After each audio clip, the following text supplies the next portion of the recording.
In 1927, Bertrand Russell, one of the greatest philosophers and logicians of the 20th century, delivered a lecture titled "Why I Am Not a Christian," a talk that would later become one of the most influential and widely shared critiques of religion in modern history. Russell begins by clearly defining what he means by Christian, arguing that it requires belief in God and in Christ's moral or divine authority, and only after setting this definition does he begin his critique. He systematically examines the traditional arguments for the existence of God, such as the first cause argument, and points out that if everything needs a cause, then God would also need one, and if God does not need a cause, then the universe might not need one either. He rejects the idea that natural laws require a divine lawgiver, explaining that laws of nature simply describe how the universe behaves rather than commanding it.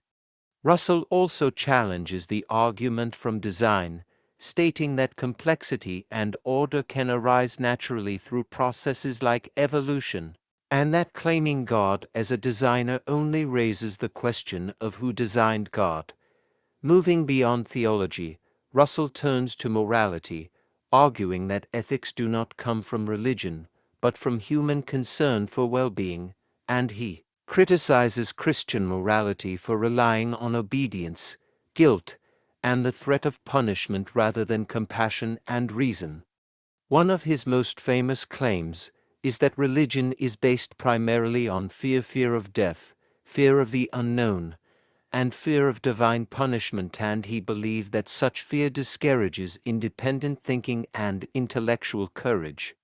Russell saw religion as an authority that often suppresses questioning, whereas he believed true progress comes from doubt, evidence, and a willingness to admit uncertainty.